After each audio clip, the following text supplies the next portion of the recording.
I'm going to kick us off in terms of introductions. So, good morning, Happy New Year. I'm Robin Hickett. I serve as the Deputy Director for Non-Communicable Disease here at CDC. And it is my pleasure to introduce our new director, Dr. Patrick Bricey. Dr. Bricey just joined us last week, so he's certainly hit the ground running, and we're delighted that he's here. As many of you already know, Dr. Bricey joins us from Johns Hopkins University Bloomberg School of Health, where he's had a very long and distinguished career. He's been a professor of environmental health sciences there, and he's also held dual appointments in 2 other departments at the university. First within the School of Medicine, where he's been a professor of pulmonary and critical care medicine, and then also within the School of Engineering, where he is a professor of, I gotta look because I always get this wrong, but chemical and biomolecular engineering within the School of Engineering. So very busy man wearing multiple hats. He received his PhD from Hopkins and has focused on a broad range of both occupational and environmental health issues in his research, particularly looking at the relationship between indoor and outdoor air quality and health. I also wanted to take this opportunity to thank all of you for your patience and support during our search for a permanent director. It's taken a long time, and I know it hasn't been easy for everyone, but we're excited by Dr. Bricey's arrival and really looking forward to the future. So please join me in extending a warm welcome to our new director, Dr. Pat Bricey. Thank you very much, Robin. So I'd like to say a few words to kick off the CAT meeting. This is my first formal CAT meeting, so I'm excited, and I'm a part of this important work. So I was going to say a few words about myself, but I think Robin took care of that. But if at any time you'd like to hear more about some of the stuff I've been involved with in my career, I'd be happy to have an offline discussion. But I focused throughout my research on how do we make judgments about what we're exposed to and whether it's acceptable or not, and then what do we do if we decide that those exposures are unacceptable. So this paradigm, I think, applies strongly to what we're trying to do here today. I'm happy to say that this is a priority for me as the new center director. And we heard yesterday from Dr. Frieden, who couldn't be here today, but he spoke to us yesterday, that he reaffirmed his commitment to Camp LeJeune as important work. And in all my discussions with him, we've talked about Camp LeJeune, and he's made it clear to me that this is a priority to me in my job. And I'm committing to you today to make sure that this is an important part of my commitment. So it's also important to remember why we sit here today.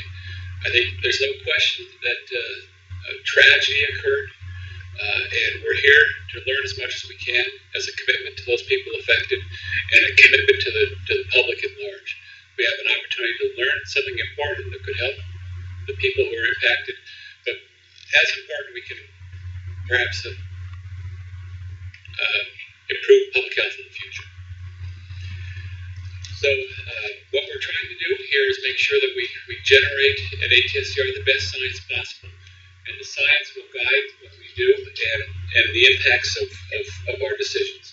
I want to make sure that I'm transparent in all our communication with the CAP members. I'm committed to transparency, and if any time you think there's something become opaque, let me know, and we'll do our best to alleviate that. I also want to make sure that we recognize that there's a lot of good science that we've been doing, and that science has been directed by a lot of hardworking, competent, well-meaning people, and I'd like to acknowledge some of them here. We're going to hear from them today, but in particular, Orris and Susan Moore, who has spent a lot of time working on the historical modeling of water contamination. Those are important studies, and we appreciate their hard work. In addition, Perry Ruckert, Frank Bovey, and Angela Reagan, they've taken the lead on 4 health studies looking at the health effects and the deaths associated with drinking water contamination. Again, I'd like to thank and acknowledge the hard work of the ATSCR staff, and I've been nothing but impressed with the work that they're doing as I've come on board. And I also want to thank and recognize the CAP members. I think it's safe to say that we probably wouldn't be doing a lot of what we're doing here today without you and your commitment and making sure that we keep our eyes focused on the ball. And I appreciate that, and I thank you for that. And we'll try and honor that commitment by doing the best we can to provide the best science to address these important issues. So I'd like to thank you again for your work, and I'm happy, excited, I'm energized to be here. And I want to encourage you to make sure that you keep me focused on what we're trying to do. And we're trying to get the best answer with the best science we can. So with that short introduction, I'd like to turn the meeting back over. We'll now turn to Dr. Reagan for a recap of the action items from the previous meeting. Good morning, everyone. We have a list of action items that resulted from the September 11, 2014 CAP meeting. The first action item, the CAP members requested that ATSDR ask for access to the Preventive Medicine Unit database for information on vapor intrusion. And that action item was assigned to Chris Fletcher and Rick Gillick. Chris or Rick, would you like to respond? Sure.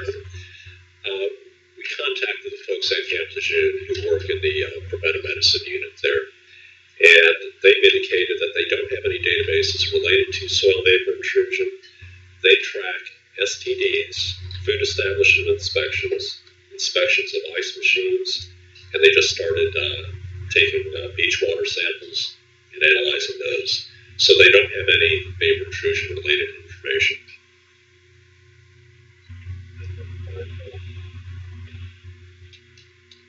Well, there are a number of different programs at Camp LeJeune where we're getting information. Hey Rick, in the documentation for LeJeune, we have a Lieutenant Commander Chappelle who has noted at one point doing air quality samples at the daycare. Did they say they've ever done any type of air quality sample or any type of measurements in all period, or they just don't have anything on record? Well, they indicated to us that they don't have anything currently. Now, we do have information from the base industrial hygiene program, and I'm not sure where that operation is based out of. Chris, do you have any information on that? You want to speak into the microphone so it can be recorded?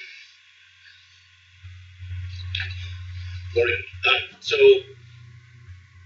for the daycare indoor air samples, we're aware that the events occurred, and we're looking for that data. And I think it's going to be in the industrial hygiene database or in some of the reports that we're going to review, some of the PDF files. But it's not something, in my understanding, what the Marine Corps told me, it's not something that would be included in the preventive medicine unit.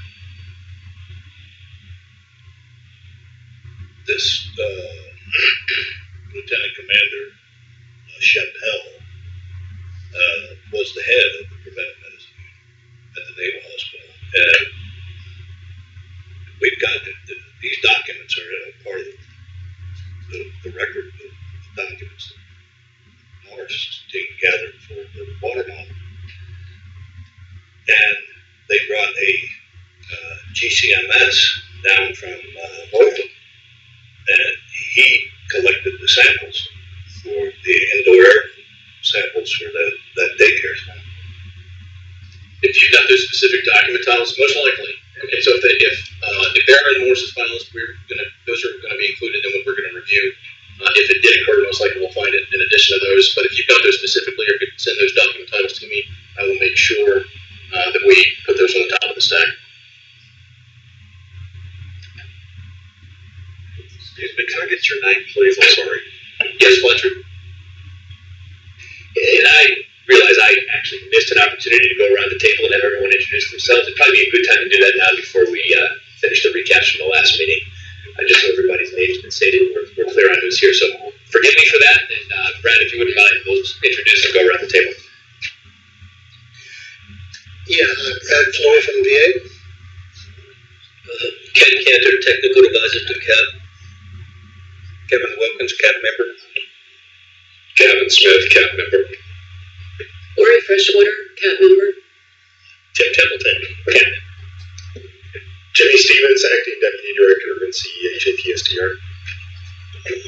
Matt Bricey, Director of NCEHATSDR. Angela Reagan, Branch Chief, Environmental Epidemiology Branch, ETSDR. Rick Gillick, Branch Chief of the Central Branch, ATSDR. Chris Fletcher, Health Assessor. Frank Bovay, ATSDR. Harry, record ATSDR. Jerry Elsminger, Camp LeJeune Camp. Mike Martin, Camp LeJeune Camp. Chris Orris, Camp LeJeune Camp. And Matt Brubaker, facilitator. Thanks, and now we can resume the recaps.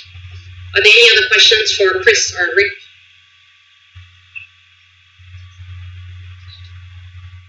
Okay, we'll move on to the next action item. The next action item is also assigned to Rick Gillick. The CAP requested that the public have access to the searchable database of vapor intrusion documents that ATSDR is creating.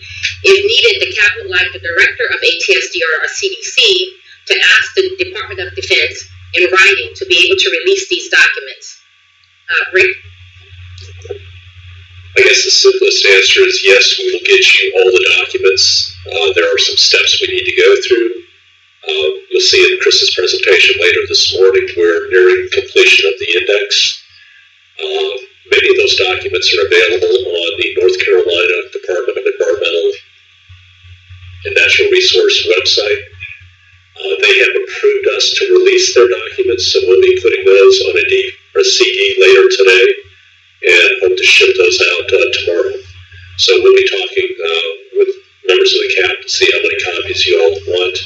And I know Sheila has your address, so we can get everything shipped out to you.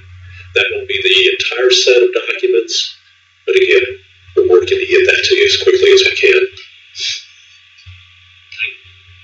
And Rick, if I can add, if there's anything I can do to help that process, let me know. Now, Rick, is the Navy still using FOUM as their reasoning for holding up all the document release for official use only? Is that still the roadblock? Boy, that's best answered by the Department of Navy. We know that they want to review documents for private or personal names and security information. I'm not sure exactly what that means. They are handling that. Can we get in writing what the reasoning is? We will try to get that, Lori. So let's capture that as a recap item. We're going to use the flip chart today to do that. So there's a follow-up around requesting written documentation from the Department of the Navy about document release.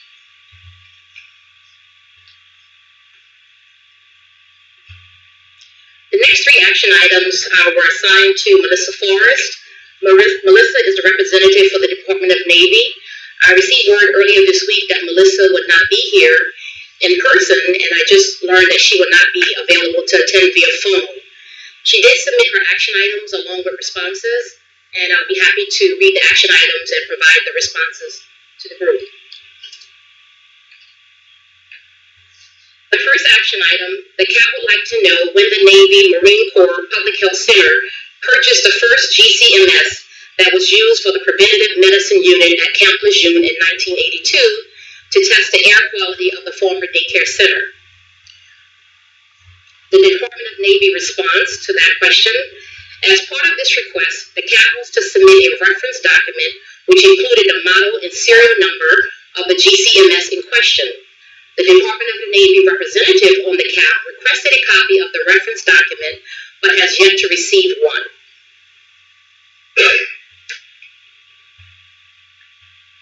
Would you like to respond, Jared? Yes, that was my fault. I dropped the ball on that. But really, I mean, they're relying on me to tell them what model and serial number their piece of equipment had. Come on.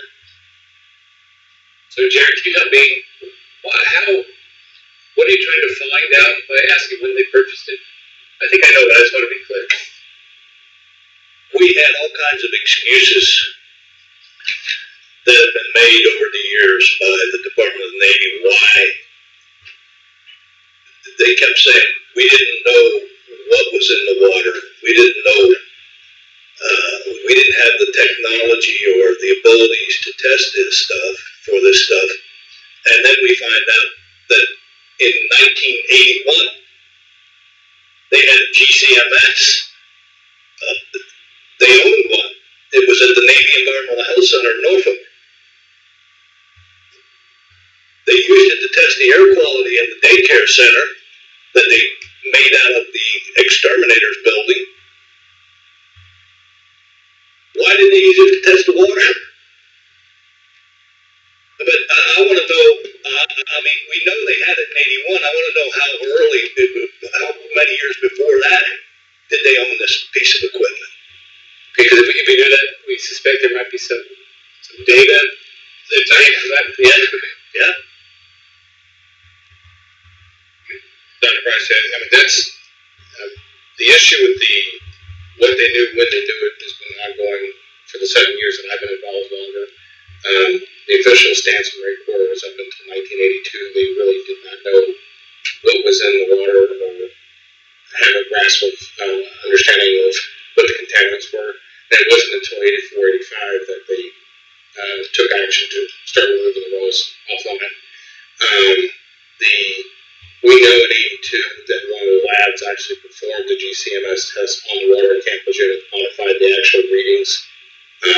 For example, the emergency room sink is 1,400 parts per billion TCE. Jerry came across this document last year where they have a Hewlett-Packard GCMS machine at the Naval Environmental Health Center back in the 80s. So the natural question is, were they doing their own testing? Do they have analytical results for that testing? And that's one of the things we want to run down by finding out about this machine. Yeah, and also LANDIV, which is the Atlantic Division, the Navy Facilities Engineering Command, out of Norfolk, was sending personnel down to Camp LeJeune on a regular basis to pull water samples, especially out at the rifle range. They discovered a drinking water well out at the rifle range, on the rifle range water system that had 4 parts per billion of TCE in the raw water. They immediately took that well off. 4 parts per billion. They had 1,400 parts per billion in the tap water over on the main drinking water system that had no point. And they didn't do anything for 4 years. And this testing started as early as 1980, 81. And the rifle range, what is intriguing about the rifle range is that testing was going on concurrently while there were warnings written by other labs to the Navy and Marine Corps stating that the water at that point was highly contaminated with solvents. But yet no testing was done there. And evidently, they had to quantify that testing somehow. So, we want to know when the capability was there, and also are there other test results that have not been released to ATSDR and to the public. So I'll just echo that, we're equally as interested in whatever data might be available in whatever form, and try to come across it, discover it as thoroughly as we possibly can as well. So I think we're on the same page. I'll just say, as someone who lived on base from 80 to 83, it's particularly important to know exactly what happened. There may never be justice for it, but I want to know exactly what they knew when they knew it while they were allowing me to drink that poison water. Well, we knew that they were pulling samples way back in the early 80s, and they were taking these samples back to Norfolk with them. And because we got memorandums for the record written by the base quality lab person, Elizabeth Betts, where she made note that they were coming down and taking these water samples, and they were putting them in boxes, in jars, and they weren't even putting them on ice. So, but we know they were taking samples back to Norfolk. And if they had a GCMS, I'm sure that they were probably running their own tests on the side.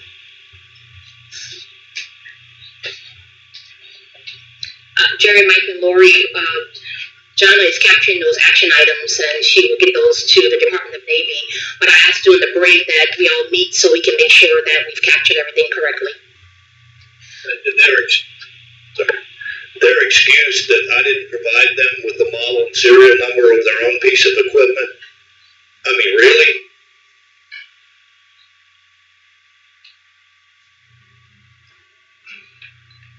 You know, these people, they try to blow smoke up your butt, and then they try to tell you your seat's on fire.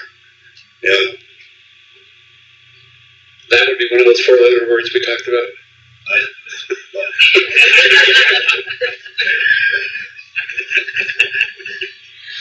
The next action item assigned to the Department of the Navy. The CAP wants to know, in light of the July 9, 2014 EPA Region 9 memorandum, is the Navy Marine Corps planning to personally notify women at Camp LeJeune who may have been in the past or might now currently be exposed to TCE via vapor intrusion?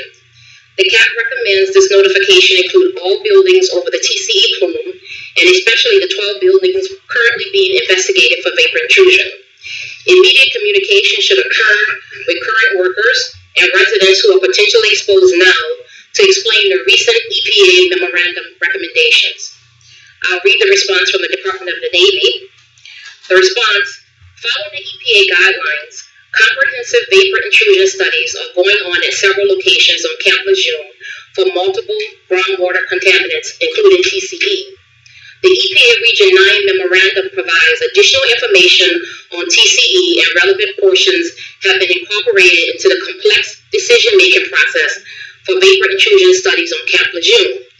If a comprehensive assessment suggests potential vapor intrusion concerns for TCE or other compounds on Camp LeJeune, the Marine Corps will provide the fact sheets and plan for appropriate follow-up on measures to the building occupants in a timely manner. So it's my understanding that exposure to TCE for a woman who is of childbearing age, exposure can cause a cardiac defect in as little as 1 day of exposure.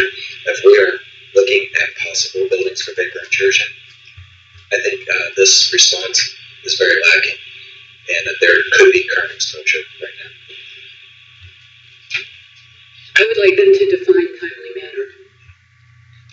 I'd also like to ask that they provide the exact details of how they contact them, what they used to contact them, and what the content was that they put in that contact, which we asked for last time, by the way. There's a group of follow-up items connected to this. We'll make sure we get the language right during break. Before I forget, I would like to say that if they cannot send her or have her on the phone, I would like a substitute next time. Sure, we'll capture that. The next action item assigned to the Department of the Navy. The CAP also wants the Marine Corps to consider how to inform women who lived in areas of potential vapor intrusion between 1985 and now, and a list of methods the Marine Corps would follow to identify, locate, and communicate with the women.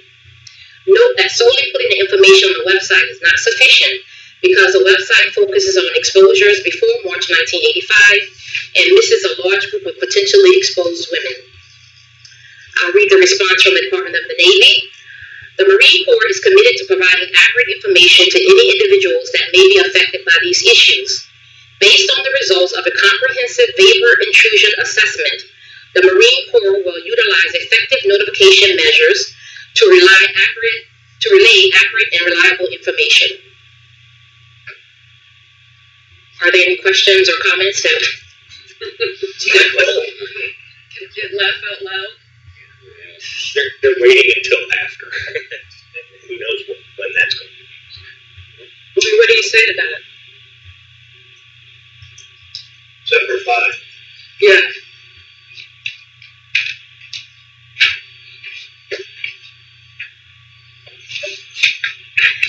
The next action item, the CAP requested an electronic copy of Chris Fletcher's PowerPoint presentation. Sheila? Hi, I believe at the last CAP meeting we provided hard copies of that. Is that? We also sent it out electronically on the 16th of December. So if anyone doesn't have it, please let us know. item is for Rob Robinson. The CAP requested more information on the rates used to calculate recreational swimming pool exposure. In development of the public health assessment looking at drinking water exposures, we're using information from EPA Exposures Factor Handbook. Our health assessment will be very clear on what assumptions we made, what parameters we used for calculating exposures. We want to make it as transparent as possible. It's the reason we put it out for peer review. It's the reason we put it out for public comment. And you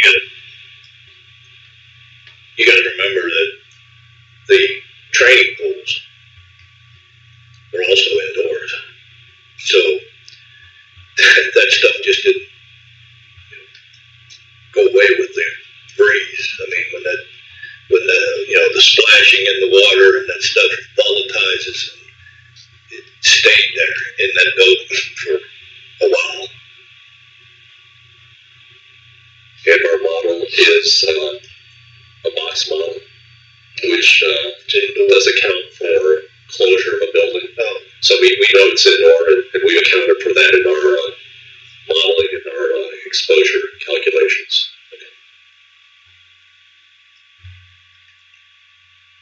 Are there any other questions for Rick? The next action item, the CAP requested that ATSDR's legal counsel provide a statement that says that ATSDR does not have authority over the administrative record or any ability to dictate what's included in the administrative record.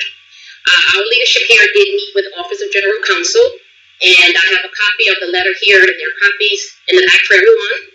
I can read the letter for the record, or we can leave.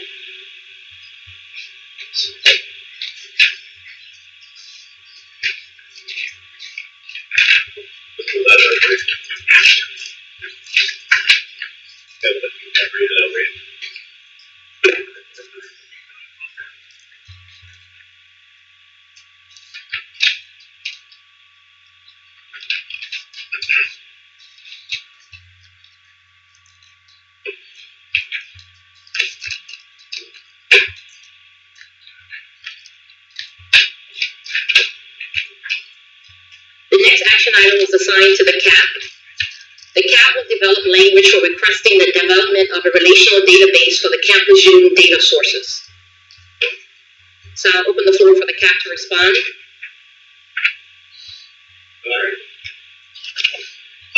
The CAP will develop language for requesting the development of a relational database for the CAP LeJeune data sources.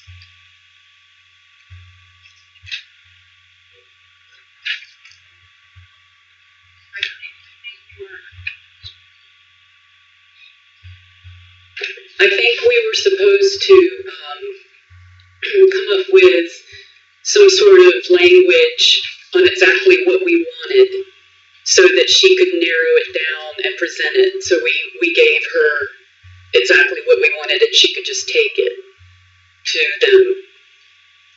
Wanted from what? For what? For the database, like how we wanted it organized and is that right? And Her, you're referring to Melissa Forrest? Yes. I think that's all I can think that it would be.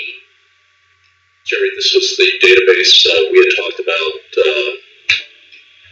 If the Department of Navy put together a database of all their environmental data, having it as a relational database would allow for more robust data searching and analysis. And we were supposed to form the language for her to take that to them and ask for it. So I think having the action items moved the way we discussed yesterday will be helpful because some of this stuff is so, it just slips between the cracks. Right. And, So can we take a minute? This is not clear to me exactly what you're asking. There's a database of database could be lots of things. There's a database of all the reports and all the files that are going to be gathered as part of our work. Right. So we can have a searchable database, and we felt like the Department of Navy should do that work instead of putting that work on the they should do that so that this agency can then utilize what they've done. We feel like it's their responsibility. You mean, but this agency, you mean ATSD? Yes. So we're trying to say, Department of Navy, give us these documents in this form so that the scientists can do their work of science.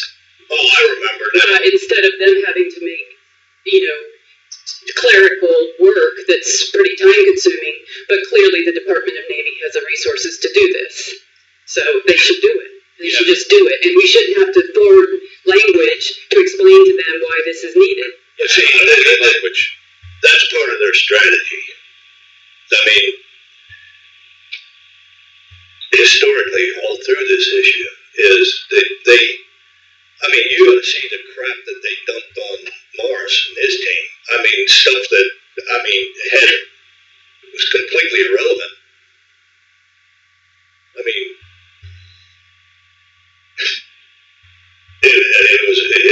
but that's part of their strategy. They're going to make it as hard as they can for you to find what you need to find. Yeah, so giving them language, I don't think it's going to make them give us a functional database of all the records and files and reports. I mean, the Navy has an environmental document file, but thing's a monster. Is the request really that the Navy provide ATSDR with a database, functional database, with all their records and all their files related to Camp LeJeune? And construct it in a way where they can speed up Rick and Chris's work. And Dr. Bryan said, we kind of put things in context of what Jerry was talking about back in 2009, 2010. There was a portal discovered, an electronic portal that the Navy created to place all the fuel farm documents and the fuel bins and contamination information. All the fuel. All fuel, UST, it's called the UST's portal. And anyways, long story short, they turned over to Morris and his team the portal. And then all the time Morris that had been in all the stuff was the instructions on how to use it.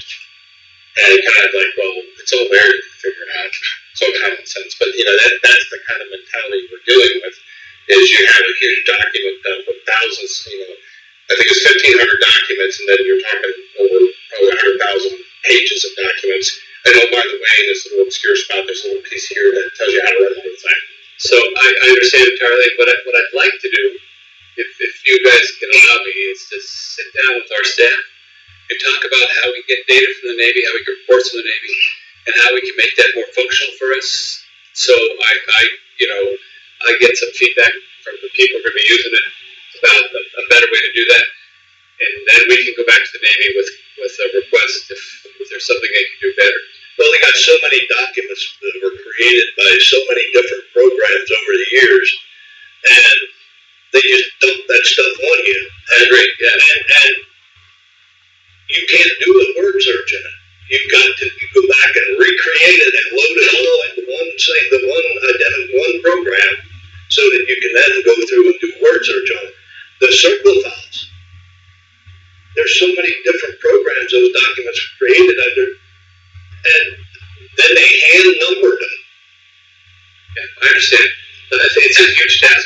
I just want to make sure that the ATSDR scientists who are using these data have some input into exactly what we're trying to get the Navy to give us. Is that fair? That's fair. And one last thing I want to make sure too is, I do not want to leave the Navy and Marine Corps in a position to decide what documents are important or not. The main thing is the ability to search these documents in a format that's useful for Morris and you all's work on everyone at ATSDR to use. Because what Jerry's talking about, you'll have one document that's scanned as a PDF, and you can search every word in it, and one is a picture, and then one is handwritten, you can't do anything with it, and there's just so many different ways that these documents are collated and put together that they're not useful.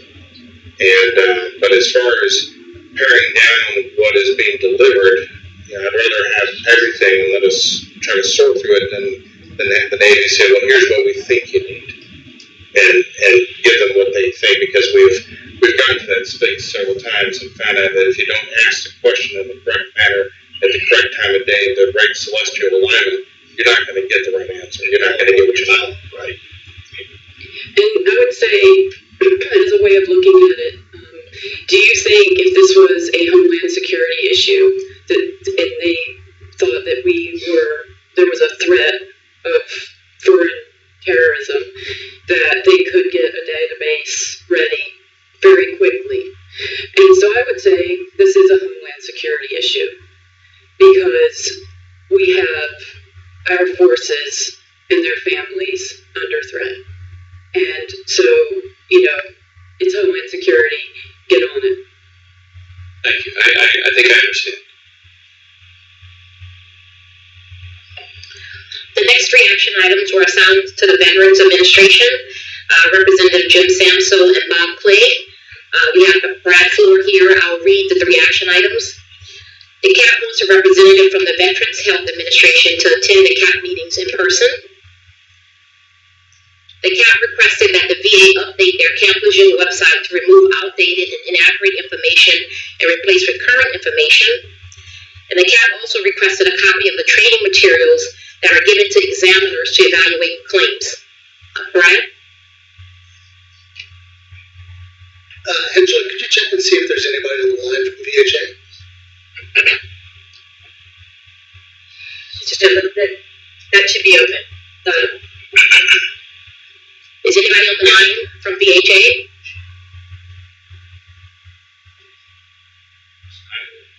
We were expecting somebody to be on line? Yes, I was. Who can we check to see if they're... Yeah, it's on.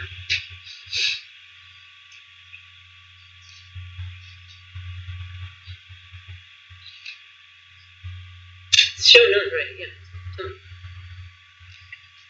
Well, I can't say what happened to them, but I did ask that they, initially I'd gotten a couple of subject matter experts to appear today because of the time that, late time, they were not able to make it. They were going to dial in, and then it was decided that the chief consultant for disability medical assistance and his deputy were going to dial in, but apparently they were called away. But I did get some information on those three items as far as getting a VHA representative to appear in person. I asked them, sent that to them, and that was going to happen, but it didn't work out for this meeting. But I expect the next one that we'll be able to work that out. The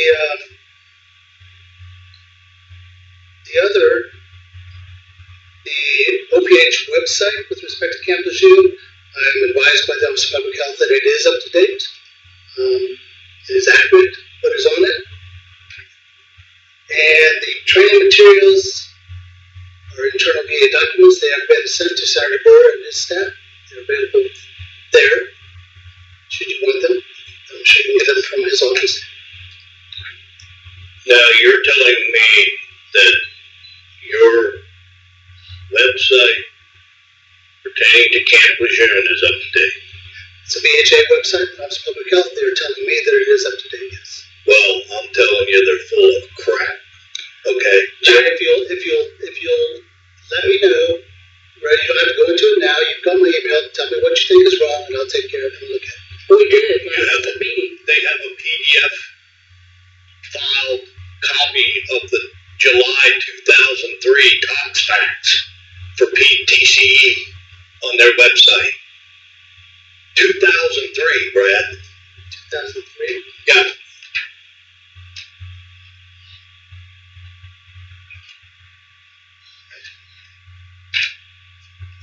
I think from the LTSDR's perspective, it's important that we all have the same information, same data. So I think we can look also at their website, and if we think there's stuff that can be updated, I think it's important that we. But see, there's a lot of things that aren't included on that website, and it's not because it's a mistake, it's a refusal.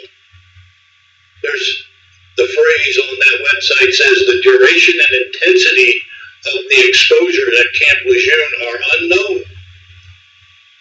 The geographic extent of contamination by specific chemicals also is unknown. The water bottle report was made public in March of 2013. This language is ending up in VBA decisions as well.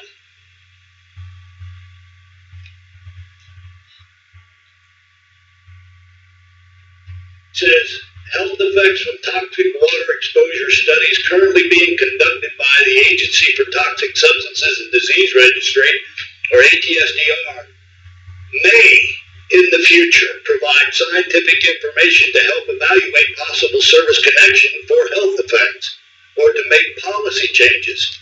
The only way you're going to make policy changes is if you accept the science that was conducted by ATSDR. And ATSDR's work was peer-reviewed. Now, do you or do you not accept the work that's been done by ATSDR? Does the VA accept that as legitimate? I want a yes or no, Brad, not a no, okay? Jerry, I think I've told you before, I'm neither a scientist or a medical professional. I'm not, but you're making decisions. I appreciate the work that's been done. Our subject matter experts by medical opinions are aware of ATSDR studies. They've reviewed them. They incorporate them. I've seen some of the language. Where's the training letter? The last training letter the VA put out on Camp LeJeune was 29 November 2011. And how are you disseminating this information out to your so-called subject matter experts? It doesn't go through our training letter. That's a VBA training letter. It has nothing to do with the other subject matter experts and medical opinions. Why? It has nothing to do with medical opinions provided. That's the training letter is for VBA for processing claims. Well, I beg to differ, but I've got denials here that specifically state that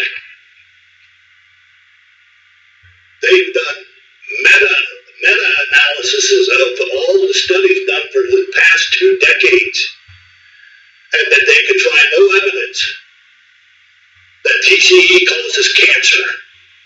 Well, that's not from a VBA person because we don't have It's a VBA decision. It would come from a medical opinion provided by a VHA subject matter expert. Who are these subject matter experts, Brad? Occupational health specialists. Well, I mean, they can't even spell counsel right. They even got the date of the NRC report wrong. These are guys who died for kidney cancer in November. I cannot discuss individual cases. I don't know anything about the case. I've not seen it.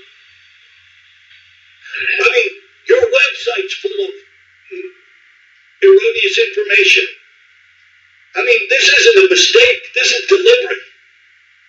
You're deliberate to let your nose at the science that this agency's done. I do not agree with that at all. But Well, that's the way the Marines feel. And that's what the Marines report back to us. I would be glad to take back anything you have and take a look at it. And Well, I'll definitely get it checked because to quote the website, though, it states that the report concludes that available scientific evidence does not provide sufficient basis to determine if the population of Camp LeJeune suffered adverse health effects as a result of exposure to contaminants in the water supply. You can't get any further black and white than that, Brad. And, Brad, and it always goes back to the National Research Council's 2009 report. That's always what everything closes with. But the National Research Council's published a report, and then down here you said the report concludes that available scientific evidence does not provide sufficient basis to determine if the population of Camp LeJeune suffered adverse health effects as a result of exposure to contaminants in the water supply. How much science has come out since 2009, Brad? I definitely agree. The NRC report should not be cited for anything in our decisions. I've had discussions with VHA about that. I'll have further discussions with them. We may need to do more training for the SMEs. Who's in charge over there now? Dr. Gerald Cross. Who? Dr. Gerald Cross. Brad, this language from the 2009 NRC report is appearing, in recent decisions. It's on the website right here. And the scientific studies show some evidence of an increased risk of kidney cancer in workers exposed to high levels of TC over many years. High-level benzene exposure is associated with an increased risk of leukemia. Next paragraph. In 2009, a National Research Council published a report. I'll stop there. Two things. It was a review of the literature. It was not a scientific study, but yet the VA holds it with the same degree and awe as a scientific study. The NRC report was addressed by letter by then Director of ATSDR, Dr. Portier, discussing the flaws, the shortcomings, and the fact that there was a hazard at Camp LeJeune. Okay. Other scientists and epidemiologists, Dr. Clapp and several others, wrote a letter rebutting parts of the NRC report. Dr. Clapp was also a peer reviewer of the NRC report, whose comments were disregarded because the peer review coordinator for the NRC report happened to be, was Ridgeon, who was the peer review coordinator for the NRC report. Oh, that was Dr. Rush of Honeywell Limited, who is running a close second with DOD for the most NPL sites in North America for TCE, for trichloroethylene. Now, all last year we discussed this yesterday with Dr. Bryce. The CAP asked for the leadership of ATSDR to put together the interpretations of the four scientific studies that have come out. As you know, science is not a eureka moment where everything is discovered in one sudden blinding flash of insight. It's a process. The things that I'm seeing in these denial letters to the veterans, it is a consistent referral to the NRC report, a complete disregard to the EPA's work declaring TC a human carcinogen, a complete disregard to IARC's finding as TC as a human carcinogen, a complete disregard of ATSDR's scientific findings that have been peer-reviewed, as Jerry pointed out. You guys aren't talking about it, you aren't acknowledging it, and you're ignoring it. And these veterans are being told, oh, you got cancer because you're obese, or you smoked. Okay? And a sidebar, I want to say it may have been May of last year, I was talking to you about the health slide presentation that Dr. Walters had put together, and we discussed ATSDR's work. And at that time, I was frustrated with the leadership at ATSDR because they weren't coming out and telling the VA, this is what our science meant. And you made the comment to me that, well, our people don't agree with ATSDR. I never said that. Like, oh, you said that. Okay. Never said that. Can anybody hear me? Yeah. This is Sharon Mesa, and I just dialed in, and I thought I was dialing into the live stream, and it sounds like a totally different meeting going on. Am I in the wrong place? What meeting are you dialing into? It's supposed to be for the Camp LeJeune. This is it. You're here. Okay, then why am I watching it on TV and it's not even matching up at all? It's supposed to be live streaming. There's a delay between the audio and the video, if you say so. But what agency are you representing? Mitchell, just Mitchell, her mother,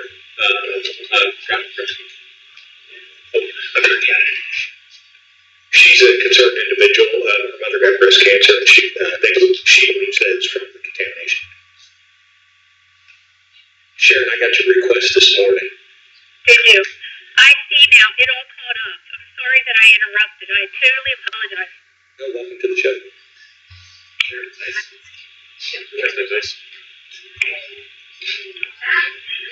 I'd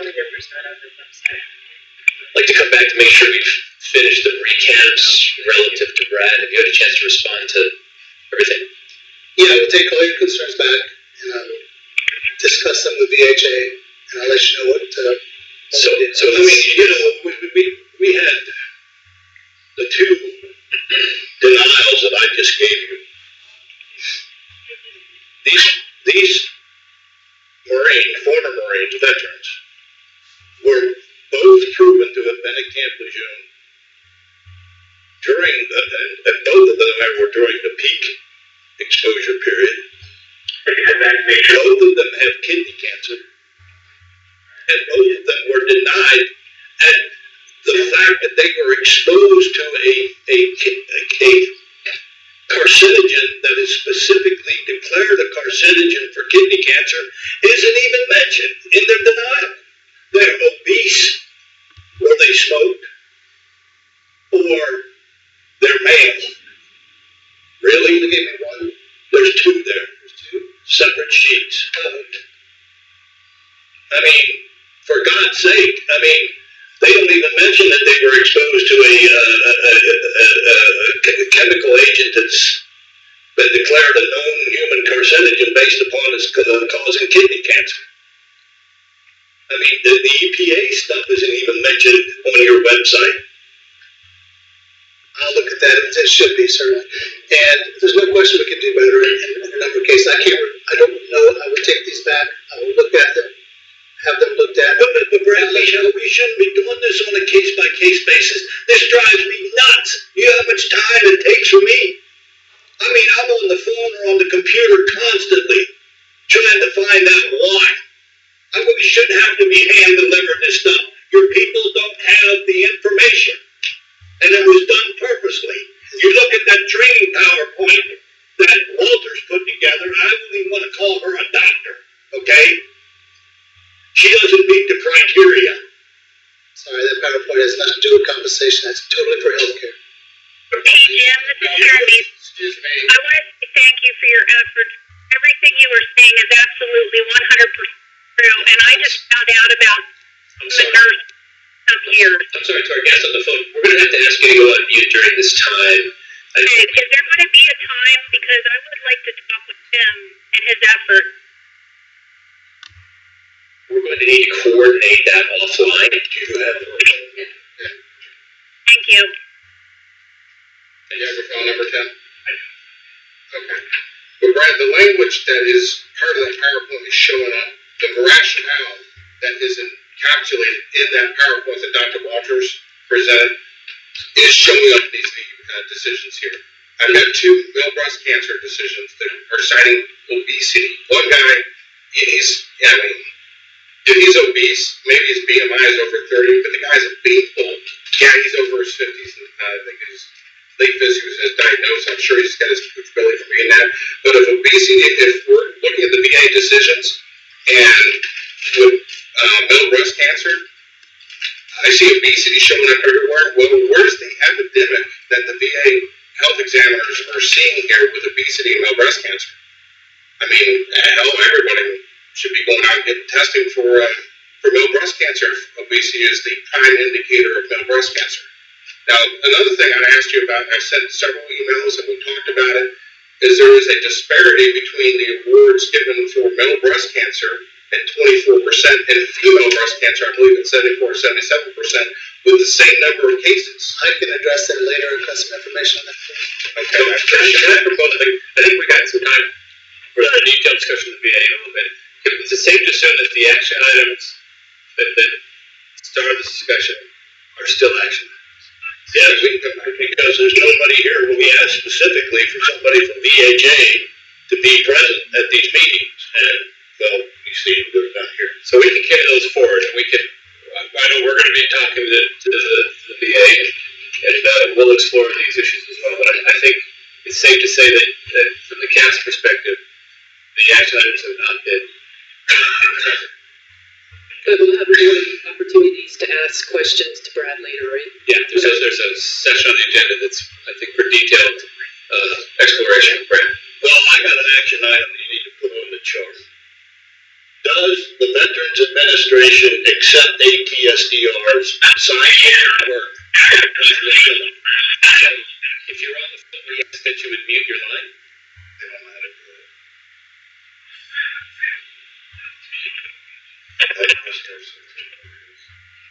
Yeah. Yeah, we can just turn the speaker. If you're on the phone, Sharon is your name?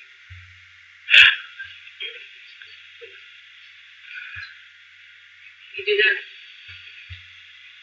You need to hang up and send Tim an email with your phone number, and he will call you during our next break. Here's what we should do. Let's just take this phone number offline, and then we can I believe that was me. I apologize. I was trying to turn the TV down and it went the other way because I had the meeting on live. Well, we want you to hang up, and we want you to send Tim an email with your phone number, and he'll call you during our first break, okay? Oh, okay. I don't have Tim's email. What's your phone number? You don't want to do that because it's Yeah, this is being broadcast. It's camplejunecat@gmail.com. I'm sorry. Say it one more time. camplejunecat@gmail.com. Camplejunecat. Thank you. @gmail.com. And then hang up your phone, okay? We're going to do it. Because we can hear everything that's going on over there, including thank you, your Sherry. break. Oh, Lord, I'm so sorry. Thank you. Here on the street, what's going on?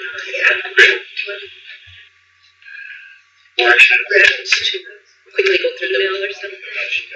We'll put the phone there. We'll just move on to, we have 2 more action items to cover. The next action item, the CAP requested that ATSR update the website for TCE with the most current information. And the updated TCE profile and tax facts was released last month and posted on the website. And I'll just echo what Dr. Bricey said yesterday. If the CAP noticed anything with the website or have any concerns, to let us know. We'll take care of that as soon as possible. In the interest of time, we'll just move on. The CAP requested a formal meeting with Dr. Frieden. And our CAP coordinator, Sheila Stevens, took care of the logistics. And we had a very fruitful pre-meeting discussion yesterday. Dr. Frieden did join us at the meeting and talk with the CAP. The next action item, I propose that we, because in the interest of time, we can discuss a little bit more at the end of the meeting. The CAP wants ACSR to start planning a meeting in North Carolina in a centrally located area. And we did discuss this yesterday, but I think in the interest of time, we can move it to the end of the agenda. Would that be okay with everyone? Great. Thank you. So we're a little bit off schedule here. We're about a half an hour behind. The question for the CAP is, would you like to take a break now and then come back for the updates? So let's take a 10-minute break, come back at 10:15, and we'll re-engage.